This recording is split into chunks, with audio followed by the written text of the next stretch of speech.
Gordhan lays into Ruyter, accusing him of apartheid-like tendencies. He seems to have remembered, for some reason, in particular the 1980s, and taken the country back to swart tactics. And rape-accused ANC councillor's attempt to get bail postponed. Hello, I'm Gladys Mutele, and this is Eyewitness News. This is Eyewitness News. Public Enterprises Minister Pravin Gordhan has accused Ruyter of taking the country back to what he says are swart tactics of the apartheid years, mobilizing white people against black people. Gordhan has been scathing in his response to a tell-all book written by the former Eskom CEO. He seems to have remembered, for some reason, in particular the 1980s, and taken the country back to swart tactics by labeling all of us as communists. The minister appeared before Parliament's Standing Committee on Public Accounts. Scopa is probing widespread allegations made by Ruyter in a television interview in the wake of his departure from the company in February.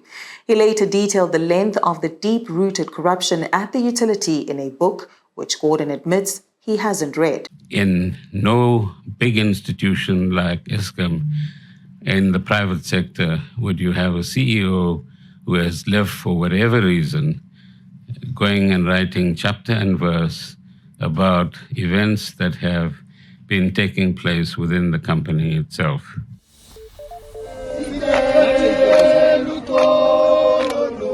Residents of Matlotsana in the northwest are calling for the protection of the victims of a rape-accused ANC councillor, saying some have received threats subsequent to his arrest.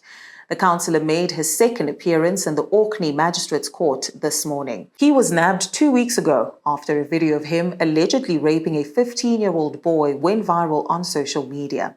Since then, there have been claims that his associates have been sending threats to the families of his victims through WhatsApp. Community members have led a picket outside the court, calling for the councillor to be denied bail. In regards to this case, because this guy thinks he's some kind of God or Jesus. We also call all his ministry, his church, the SLG ministries, to issue a statement telling us, accounting to us, that we have also expelled him as a leader of the church, because we can't have such people leading us in churches.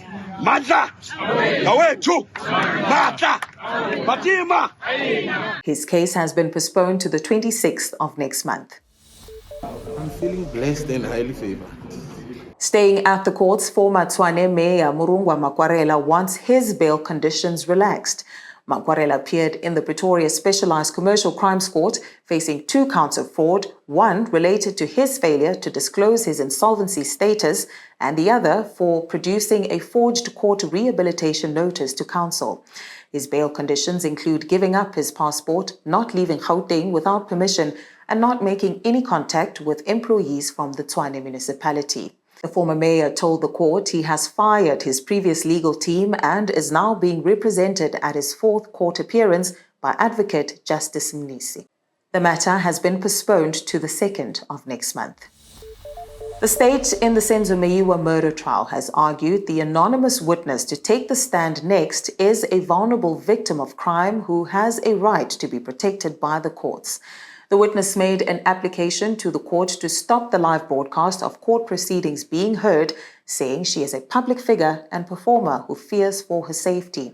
State Advocate George Baloyi is in favor of the application, arguing that the live broadcast would not be in the interest of justice.